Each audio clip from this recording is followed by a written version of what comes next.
다른 교회 가서 이렇게 박수로 환영을 받아본 건 처음인 것 같습니다. 그렇게 박수를 많이 받을 만한 사람은 못 되는데, 역사를 또 이야기하시고 그러니까 옛날 생각도 좀 나요.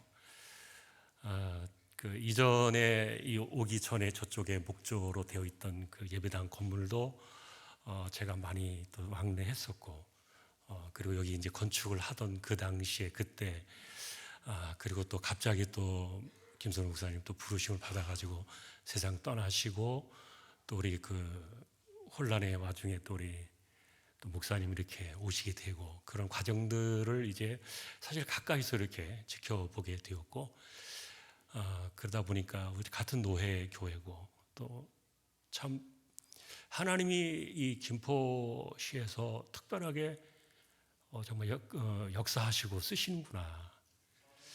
굉장히 짧은 시간 안에 이렇게 큰 역사들이 막 일어났거든요. 솔직히 좀 부럽고요.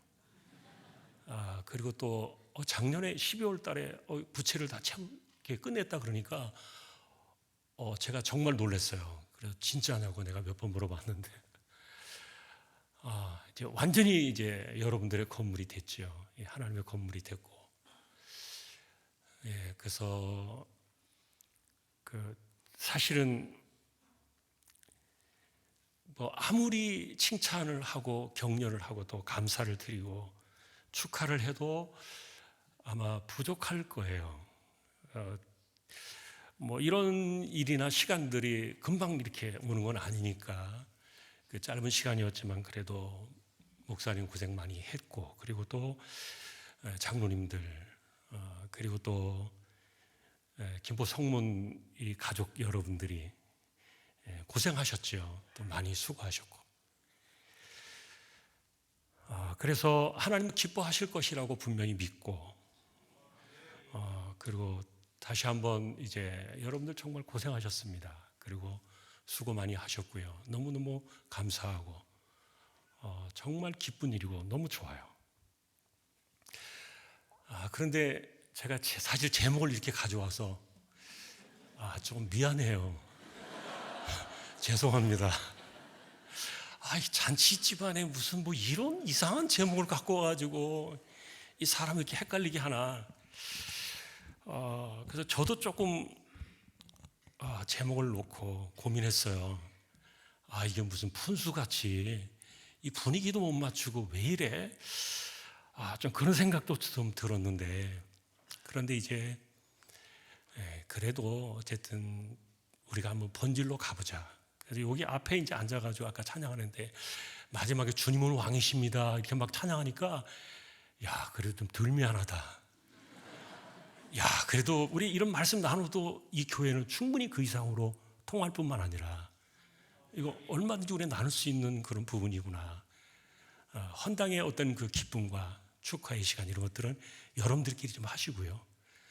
저는 그래서 좀 살벌한 제목이지만 본문을 좀 이렇게 가져와 봤습니다. 솔직한 심정은 제가 바울에게 좀 물어봤어요. 자, 우리 이렇게 김포성문교회 건물 이렇게 완전히 아름답게 짓고 채무도 다 변제하고 오늘 헌당 예배를 드리는데, 좀 사도 선생님께서 오셔서 좀 이야기해 주신다면 어떻게 뭘 해 주시겠습니까? 이제 그런 생각이 좀 들었어요. 그런데 이제 그분의 입장에서 그래서 조금 제가 대변을 하는 겁니다. 왜냐하면 사실은 이분은 평생에 교회를 제일 많이 지었잖아요. 건축했잖아요. 건축이 아니라 좀 세웠잖아요. 그런데 사실 건축은 못한 분이에요, 바울이. 그냥 교회만 세웠죠. 그래서 그분에게, 바울에게, 선생님, 헌당이라는 게 뭔가요? 이렇게 제 나름대로 물어보니까 이분이 이렇게 답을 주는 것 같아요. 헌당은 건물이 아니야. 헌당은 우리 자신이야. 이렇게 답을 주시는 것 같아요. 뭐 우리는 그 답을 알고 있어요. 주님 오시는 그날까지 사실은 우리는 끊임없이 주님의 몸을 세워가는 지체들이니까. 그래서 이제 이 바울 사도의 이야기를 좀 보면서 좀 미안하지만 우리가 함께 좀 끌고 들어갔으면 좋겠다, 이제 그런 마음이 들었는데, 바울 사도가 성경 다른 곳에서요, 나는 정말 주를 위해서 죽을 힘을 다해 살았다.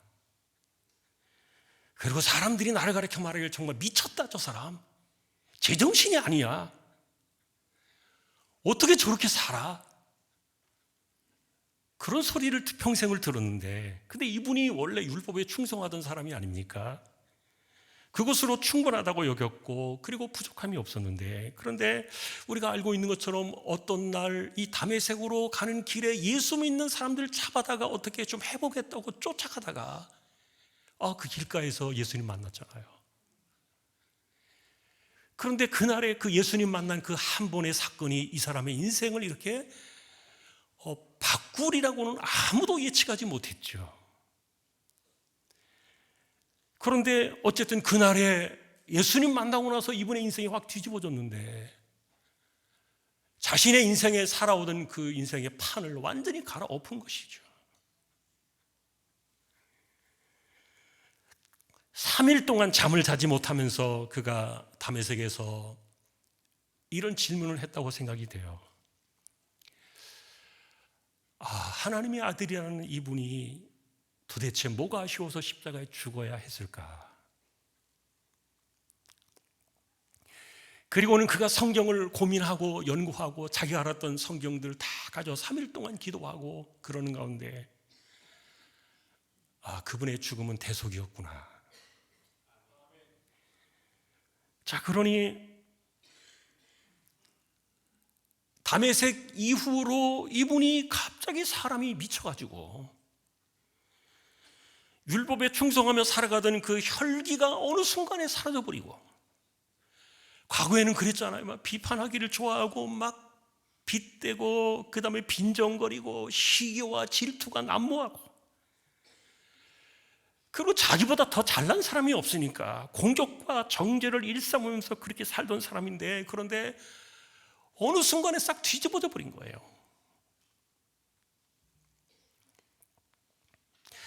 자, 그런데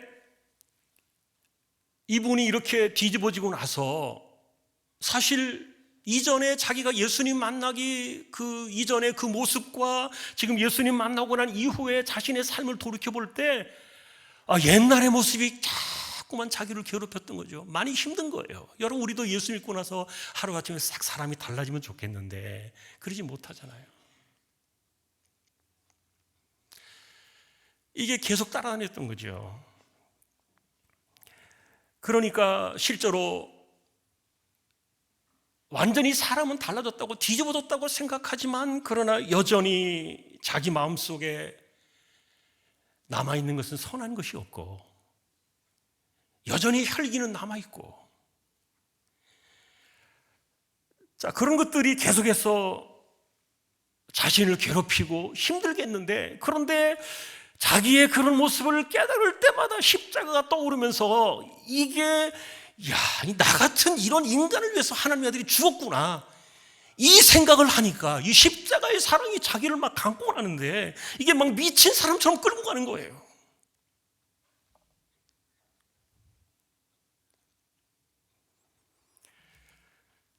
자, 그래서 이분이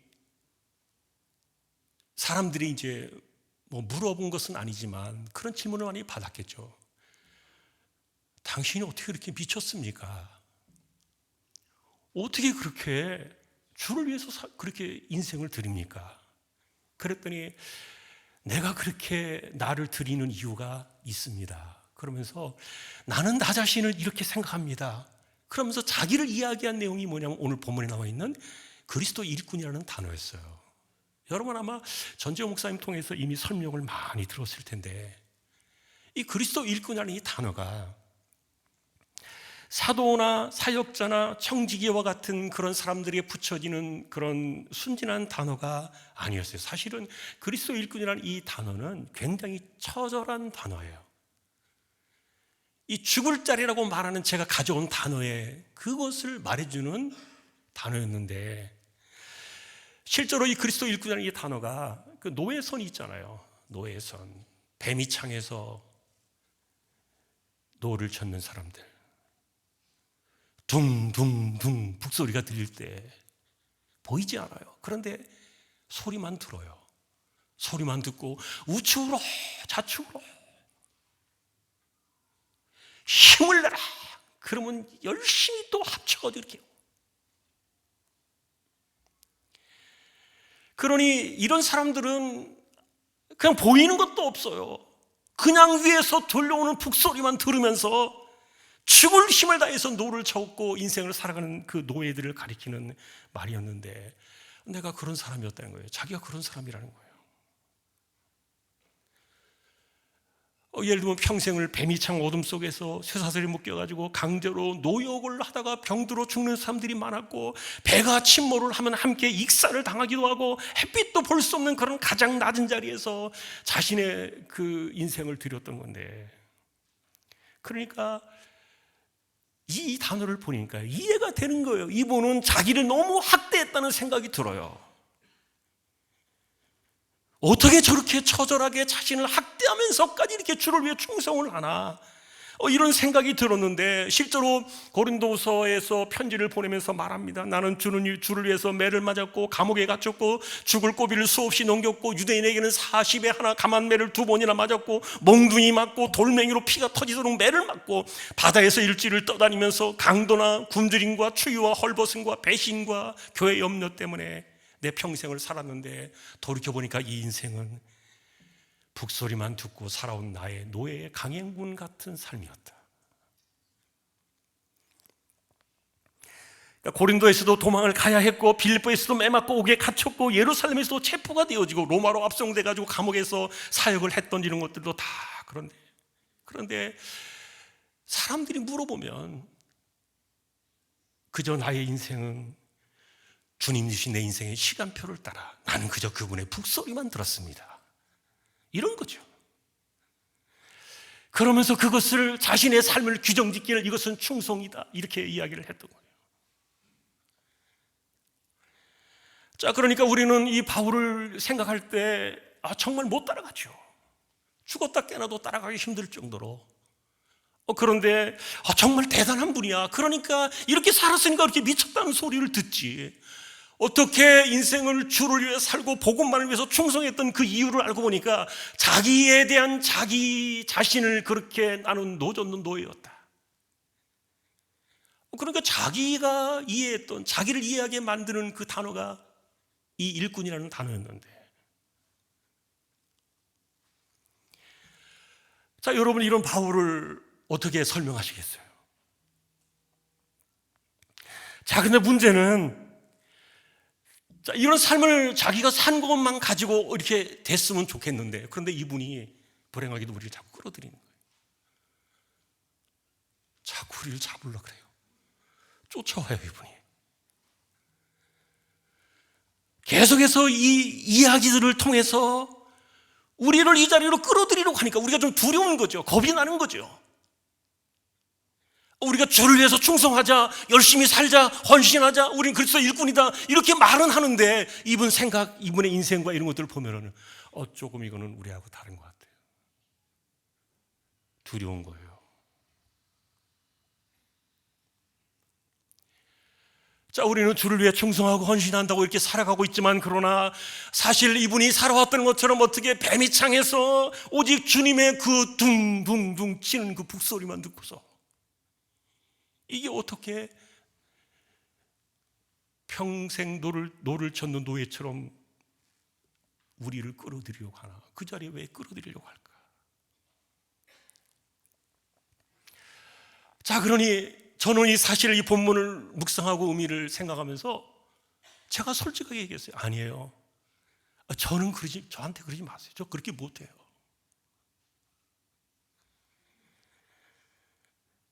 자, 하나님의 비밀을 맡은 사람들이 아니야. 우리 다 그렇게 해야 돼. 그렇게 여겨야 돼. 이렇게 지금 이야기하면서 바울은요, 우리를 좀 끌어들이고 싶은 거예요. 자, 그런데 이렇게 우리를 잡아 끄는 그 이유에 대해서 이분이 그렇게 할 수밖에 없는 진정성을 고린도전서에서 만나게 돼요. 사실 제가 이 부분을 묵상하고 고민하면서 이분이 정말 이 죽을 자리인 줄 알면서도 우리를 끌어들이려고 했던 이유가 뭔가, 이분의 진심을 보게 되니까 제가 사실은 이 본문을 묵상하면서 정말 3일 동안 잠을 못 잤어요. 너무 놀라운 거예요. 자기 혼자 죽는 것으로 그렇게 이름이 남기고 그러면 되겠는데, 근데 이분이 그렇게 우리를 끌어들이고 잡아당기는 도대체 그 이유가 뭘까? 그런데 그 이유를 이분은 5절에서 이렇게 이야기합니다. 나는 사람이 뭐라 하는 거 신경 안 써.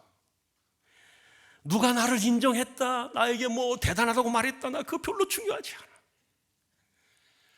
중요한 것은 마지막 그날에 어둠에 감춘 것들이 다 드러나고 마음의 뜻들이 나타나는 그날에 오직 주께서 나에게 칭찬하시기를, 내가 너를 인정한다.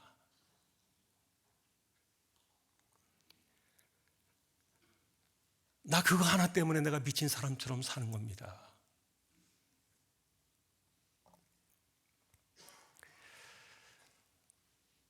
자, 그래서 저도 제가 3일 동안 잠을 자지 못했던 그 고민의 답이 사실 어디에서 나오는가 하면은, 자, 우리는 십자가의 사랑 때문에 우리는 헌신도 다짐하고 그 은혜의 힘으로 우리는 살아가려고 애를 써요. 그런데 이분에게는 그 십자가의 사랑을 뛰어넘는 또 다른 어떤 속셈이 있었던 거예요. 그리고 그것 때문에, 그가 생각했던 그 속셈 때문에 너무 그것이 좋고 너무 그것이 귀하기 때문에 자기만이 아니라 다 끌어당기고 싶었던 거예요. 그것을 아까도 말했던 것처럼 그 말은 하나님으로부터 칭찬이라는 5절의 마지막 단어였어요. 그럼 여러분들 질문하실 거예요. 칭찬 하나 들으려고 그렇게 인생을 노젓는 노예처럼 평생을 살았나? 그 칭찬이 도대체 뭐길래? 그저 그날의 어둠이 사라지고 마음의 모든 것들이 드러나는 그날에 주께서 말씀하시기를 잘했다, 착하고 충성된 종아.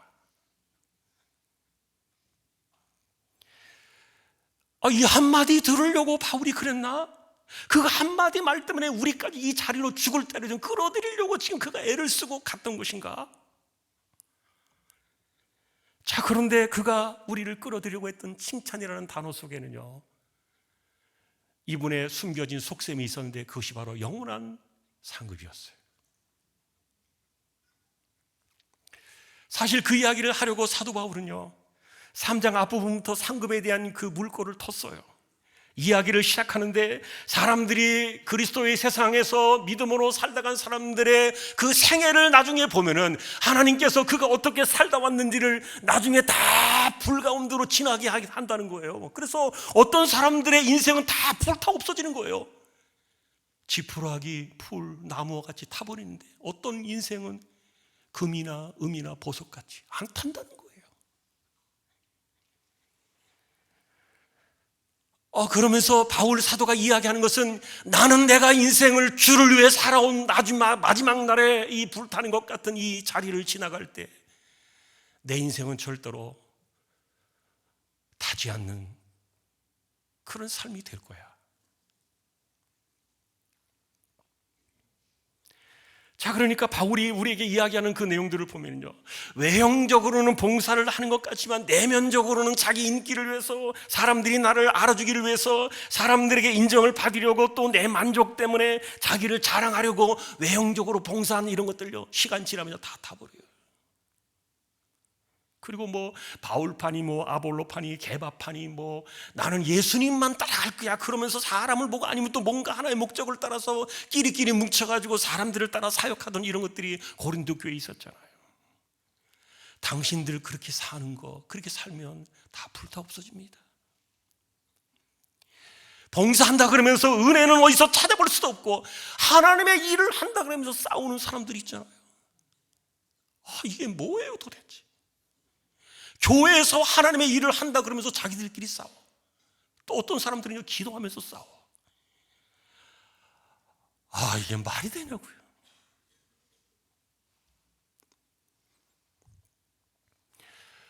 자, 그래서 사도 바울은요, 자기 마음속에 그런 것들이 분명히 있는 거예요. 마지막 날에 불타 없어지는 그런 것들이 있다. 그러나 나는 적어도 하나님의 영광을 위해서 주님을 사랑하는 마음으로, 복음의 이 영원성 때문에, 그리고 서로 사랑하는 그 사랑의 마음으로 내가 충성을 할 수밖에 없는, 고난 가운데서 인내하고 믿음으로 헌신하고, 나는 하나님의 집을 세우기 위해서 성령과 은혜와 그리고 온 힘을 다해서 나는 내가 이렇게 살아갈 수밖에 없는 이유는 내 인생 불타고 싶지 않아.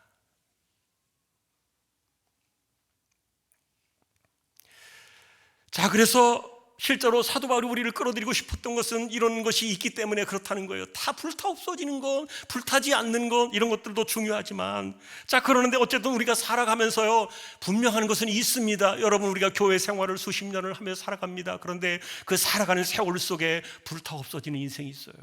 자, 구원은 받는다 그랬어요. 불 가운데서 구원을 받을 것이다. 그러나 다 사라져요. 그러면 구원 받았으면 됐지, 천국 가면 되지. 그 무슨 차이가 있을까? 그래서 어떤 사람들은 아버지의 칭찬이 상급에 대한 이야기를 하면서요, 사람들이 그래가지고 뭐 이렇게 헌신 많이 하고 헌금 많이 하고 뭐 충성하고 이랬던 사람들은 나중에 천국 가지고 뭐 금면류관을 쓰고, 그러지 못한 사람들은 개털모자 쓰고 뭐 이런 얘기 막 지어냈잖아요. 무슨 개털모자가 어디 있고. 그런데 또 신기하게 막 헌신 막 이렇게 많이 하고 막 그러면 너무너무 좋은 맨션 같은 집을 준대요. 그리고 어떤 사람은 뭐 초가 3간 오두막집 이런 거 준대요. 여러분, 구원의 영광은 그렇게 말하는 것 자체가요, 그렇게 무식하게 목사님들이 그러고 다녔어요. 구원의 영광은 그런 것과 비교할 수 없어요. 생각해 보세요. 하나님의 아들의 목숨을 대신해서 피값으로 주신 구원인데 그런 것 가지고 따지는 게 말이 됩니까? 있을 수 없는 거예요. 그건. 구원이라는 그 자체는요, 이건 뭐 우리가 설명할 수 없어요. 자, 그런데 똑같은 구원을 받고 우리는 부활의 영광을 입습니다. 그 부활의 영광은 천년매이신 그리스도와 같은 똑같은 몸을 입는다 그랬어요. 그러니까 누구는 면류관 쓰고 누구는 뭐 개털모자 쓰고 절대 그런 거 없죠. 우린 다 면류관을 씁니다. 동일하게 주의 오심을 사모하는 모든 자들에게 그들에게도 면류관을 줄 것이다. 분명히 말했거든요. 우린 다 그래요. 자, 그런데 그럼 도대체 그러면 무슨 차이가 있나요? 마지막 고린도전서 편지를 끝을 맺으면서 바울이 15장에 부활의 카드를 꺼내옵니다. 그러면서 거기에서 우리에게, 우리는 다 그분의 구원의 그 은혜를 따라서 영광스러운 부활의 몸을 그분과 같이 입게 될 것이지만, 그러나 그 부활의 영광을 누리는 것은 다르다 그랬어요. 여러분, 고전 15장에 보면요, 해와 달의 영광이 다르다, 별과 별의 영광이 다르다. 고전 15장을 보셨을 거예요. 무슨 차이가 있나요? 그게 어떤 의미인가요? 예를 들면 이런 겁니다. 하나님께서 우리가 천국 갔을 때 제일 먼저 계시록에 보니까 하시는 일 중에 하나가 뭐냐면 눈물을 닦아주신다 그랬어요. 저는 그 단어가 굉장히 진실하다고 생각해요. 왜냐하면 진짜 충성되고 헌신되고 진실하게 살아가는 사람들은요, 눈물 없이 헌신하기 힘들어요. 눈물이 있다니까요. 그러니까 하나님께서 그 부활의 영광 속에 들어온 사람들을 맞이하실 때 제일 먼저 하는 게 눈물을 닦아주신다 그랬는데, 계시록 22장 보세요. 눈물을 닦아주신다.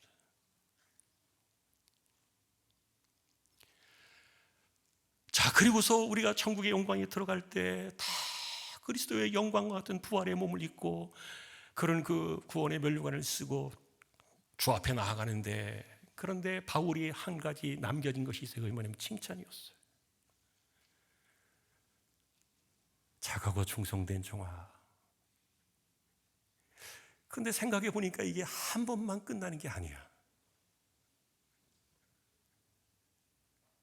그 다음 날도, 그 다음 날도, 그 다음 날도 계속해서 하나님께서 그 사람 볼 때마다 착하고 충성된 종아,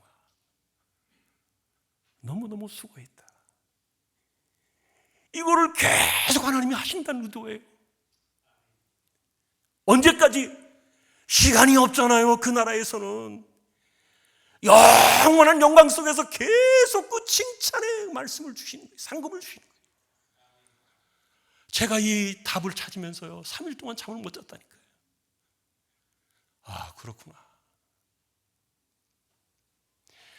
천국 가면요 헌신하고 충성한 사람들한테 상급 주는 게 뭐 지금 세상에서 말하는 것처럼 좋은 집을 주고 뭐 또 땅을 넓게 주고 뭐 누구를 뭐 더 많이 다스리는 권세를 주고 이딴 거는요 전부 세상에서 사람들이 만들어내는 의식들이에요. 천국이 그런 것과 비교할 수 있냐고요. 이미 그 자체를 넘어서 너무도 좋은데. 그러나 영원한 이 부활의 영광을, 그 우리에게 주신 그 부활의 영광이 부끄러움지 않도록 빛이 나는 그것은 뭐냐? 하나님께서 주시는 칭찬이에요. 잘했다. 착하고 충성된 종아. 너 진짜구나. 네가 정말 사랑을 알고 십자가 뭔지를 알고 은혜가 뭔지를 알고 구원이 뭔지를 아는구나. 그래서 정말 그렇게 살아왔구나. 그러니 바울이 그것을 알고 있었기 때문에 이분은 처음부터 다메섹의 인생이 뒤집어지던 그 순간부터 인생을 드렸다는 거예요. 그리고는 주님의 보이지 않는 그 북소리에 인생을 걸었다는 것이죠. 거기 하나에 자기 인생을 전부 걸고 그렇게 달려가는 거예요. 저는 사실 그분이 이렇게 생각했던 것에 대한 이 상급에 대한 영원한 칭찬의 문제를 내가 깨닫기 전에는요 제가 하나님 앞에 때로는 원망도 했어요. 나 같은 사람은 좀 아니지만 하나님, 이 바울 사도 같은 이분은요 저렇게 다루시면 안 되거든요. 하나님, 도대체 하나님 뭐 좀 속이 있으세요? 사람 좀 알기나 하세요? 이렇게 평생을 고생하며 헌신한 사람.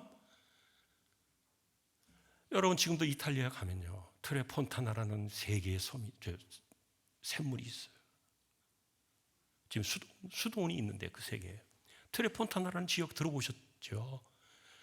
거기가 어떤 곳이냐면 사도 바울이 베드로가 1년 전에 잡혀 죽었고요. 전설에 의하면 베드로는 거꾸로 못 박혀 죽었다 그랬고요. 그러고 나서 그 다음 해 바울이 붙잡혀 왔어요. 죽었어요. 그것도 여름에 붙잡혀가지고요. 여름에 어디서 붙잡혔냐? 에베소 쪽에 도망 다니고 있었거든요. 사실은 바울도 60 중반을 좀 넘겼을 때예요.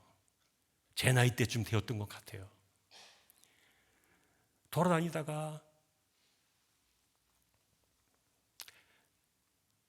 붙잡혀가지고 그것도 7월달, 8월달 한여름에 가장 뜨거울 때 붙잡혀서 이 사람이 그 먼 거리를 1000km가 넘는 그 먼 거리를 질질 끌려가지고 두세 달이 걸려가지고 로마로 끌려왔는데 거기서 그가 감옥에서 더 이상 풀려날 수 없다는 생각을 해요. 그리고 마지막 편지를 쓴 게 그 디모데후서 아닙니까? 나의 달려갈 길이 이제 내가 다 마쳤구나. 갈 때가 됐다는 것을 바울이 알았지요. 그래서 그 당시에는 실제로 로마 화재가 불났다는 그 죄목을 그리스도인들이 뒤집어쓰고 그 죄목으로 그 수배령을 내렸던 두 사람이 있었잖아요. 한 사람이 베드로였고 한 사람이 바울이었거든요. 근데 베드로는 1년 전에 잡혀 죽었어요. 순교했지요.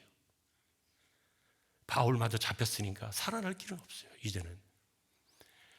그런데 그런 곳에 바울이 죽기 전에 편지를 쓰잖아요. 디모데에게, 아들 같은 디모데에 편지를 썼어요. 디모데야 좀 와달라. 그러면서 올 때는 뭘 이야기하느냐면 내가 붙잡혀 올 때 황급하게 잡혀오면서 놓고 왔던 가죽 성경이 하나 있다. 그것 좀 가져와다오. 그리고 또 붙잡혀 오면서 그 당시에 그냥 챙기지 못하고 놓고 온 것이 뭐냐면 그 외투였어요. 외투. 그 외투라는 게요 여러분 이렇게 우리가 군대에서 비가 올 때 이렇게 머리에 이렇게 뒤집어 쓰는 게 있어요. 이렇게 목만 이렇게 나오고 쭉 내려진 천 같은 그런 거예요. 판초이라 그러나요? 판초이라 그러죠. 군인들은 군대 갔다 온 사람들 아실 거예요. 이렇게 쓰는 게 있는데요. 그런 옷이에요. 근데 그 옷이 여름에는 비를 피하고 그 다음에 겨울에는 이불로 덮는 거예요. 바울의 재산이 그밖에 없잖아요. 어쨌든 그분은. 왜냐하면 어쨌든 이분이 안정된 삶을 산 사람이 아니었기 때문에 다니면서 순례자로 살았으니까. 그런데 왜 그 찌든 냄새가 나는 땀 냄새에 쩔어 있는 그 외투를 가져오라 그랬을까? 너무너무 추운 거예요, 로마 감옥이. 아무도 근데 자기를 찾아오지 않아요. 왜냐하면 찾아와가지고 같이 걸려버리면 다 죽으니까. 디모데후 4장에는 그런 배경이 깔려 있잖아요. 그래서 그런데 디모데에게 말하는 거예요. 그래도 너무너무 춥고 그 당시에 60 중반 70을 바라보는 나이는요 굉장히 노인이란 말이에요. 그런데 그 바닥에서 오는 그 냉기가 너무 자기를 힘들게 하고 고통스럽게 하니까 바울에게 성경책과 함께 그걸 좀 가져와 달라고 이야기를 하는데, 그런데 다른 사람들은 못 와요. 왜냐하면 죽을 수도 있으니까. 그러나 디모데는요 그걸 들고 갑니다. 그 당시에 디모데를 보니까 자기도 병이 나가지고 몸도 안 좋고 그러는데 이 아들 같은 디모데가 죽을 각오를 하고 그 성경과 외투를 들고 그 먼 길을 따라서 로마로 다시 간 거예요. 그런데 그가 로마에 도착했을 때는 이미 바울이 죽었어요.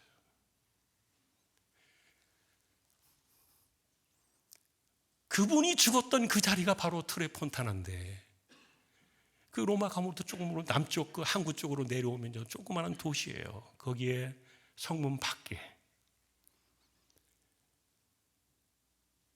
이렇게 큰 돌덩이입니다. 대리석 같은 큰 돌덩이를 바닥에 놓고 거기다가 목을 이렇게 놓습니다. 그리고 도끼 같은 큰 칼로 머리를 내려칩니다. 바울이 그렇게 죽었는데, 그런데 그 돌에 그 놓여진 바울의 머리를 내리쳐가지고 이 머리가 툭 떨어져 나갈 때 이 머리가 3번 튀었어요. 이렇게 1번, 2번, 3번. 근데 튀어진 그곳에 샘이 터졌어요.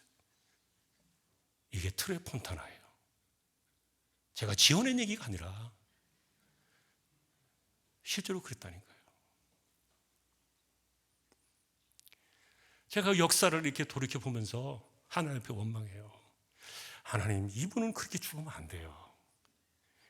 우리는 그냥 어떻게 그 정도 안 되니까 신경 안 쓰셔도 되지만, 그러나 바울을 이렇게 하시면 다른 사람들이 충성을 한 게 도대체 뭐가 되겠냐고요. 수많은 사람들이 이 바울을 바라보면서 이 충성을 다짐하고 헌신을 다짐하고 그렇게 살아가기를 원하는데, 그런데 마지막 끝이 그러다 보면은 그 사람들이 무슨 희망을 보겠냐고요.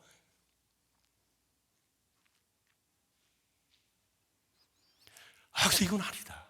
하나님 생각이 좀 잘못하셨어요. 이분은 이렇게 죽으면 안 되거든요.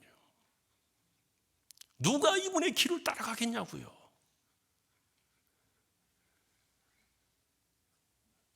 근데 바울이 우리에게 남겨준 것이 그거였던 거예요. 칭찬이었던 겁니다. 그 칭찬 하나에 인생을 걸었던 거죠. 대단한 분이에요. 그래서 오늘 이렇게, 사실 제가 좀 푼수 같아요. 지금 여기 헌당 예배 와가지고 막 영광을 돌리고 찬양하고 막 박수치고 좋아해야 되는데 이게 좀 분위기 안 맞게 너무너무 죄송해요.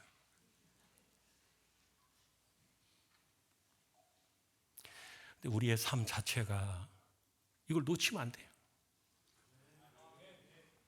하나님의 칭찬은 어디에 있는가를 잊지 말아야 돼요. 자, 그래서 결론을 이제 맺기 전에요, 제가 한 30-40분 이렇게 설교하겠다 그러는데 시간이 좀 조금 많이 갔는데요. 자, 우리 악보 한번 띄워줘 봐요.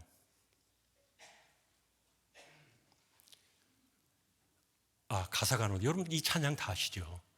네. 자, 우리 한번 같이 하고요. 제가 결론을 딱 맺겠습니다.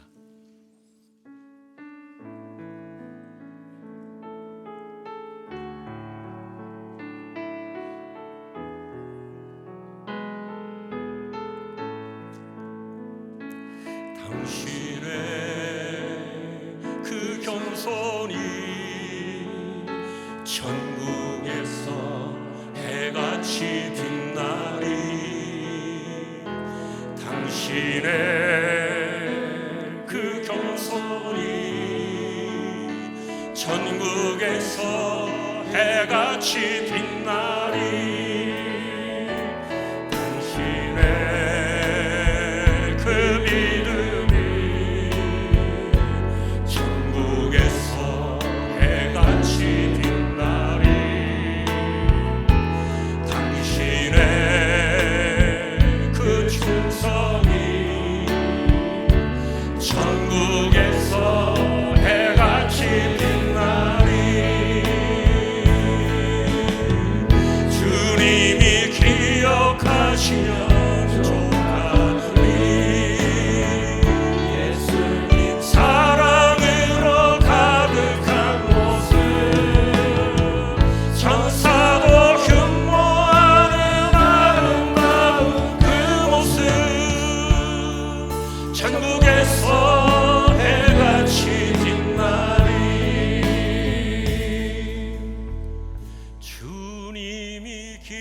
불타는 사명으로 가득 찬 모습,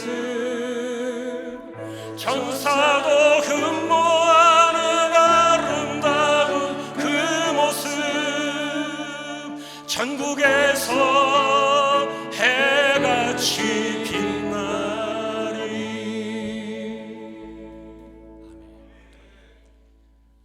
바로 이것 때문에 우리 그렇게 끌어들이려고 했던 거예요. 죽을 자리인 줄 알지만 그러나 이 자리는 세상에서 비교할 수 없는 영광이 있습니다.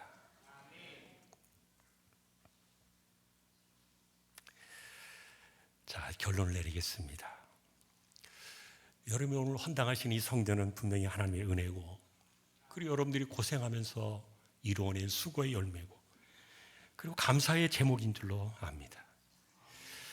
자, 그러나 바울 사도의 이분의 이야기로 우리가 귀를 기울여 보면은 오늘은 완성의 날이 아니라 시작이다. 자, 건물은 헌당이 되었지만 우리의 헌당은 끝나지 않았다. 자, 오늘 우리는 건물을 하나님께 드렸을 뿐이지만 우리는 여전히 내 시간과 삶과 충성을 우리는 드려야 돼. 과제가 남아있다는 거죠. 온전한 헌당이 남아있다. 자, 그러니 사도 바울은 건물 하나 남기신 분은 아니었지만 그러나 평생을 주님의 둥둥둥 치는 그 북소리만 듣고서 자기 인생을 불타지 않는 공적으로 드리기 위해서 인생을 드렸던 것처럼, 자, 그래서 하나님께서 이 아름다운 성전을 헌당으로 받으시면서 동시에 우리에게 물으실 겁니다. 너무너무 잘했다. 그러나 이 아름다운 집에서 이제는 어떤 사람으로 살아갈래? 자, 그러니 여러분, 우리가 성과를 자랑하는 것은 우리가 하나님 앞에 잘못된 것은 아니지만 이 집을 바라보면서, 이 헌당되어진 이 성전을 바라보면서 보이지 않는 은밀한 충성을 쌓아가야 되겠다. 그래서 주님 앞에 섰을 때 건물은 못 가져가잖아요. 그러나 우리는 갑니다. 주님, 내가 주님의 칭찬 하나 들으려고 이렇게 살아왔어요. 수고했다. 착하고 충성된 종아. 자, 이와 같은 이런 그 삶이 성전의 헌당으로부터 시작되어서 영원토록 해같이 빛나는 그 삶을 살아가기를 오늘 마음을, 여러분들의 인생을 헌당하는 그런 소중한 시간이 될 수 있기를 존귀하신 주님의 이름으로 축원합니다. 감사합니다. 하나님, 영광을 받으시옵소서.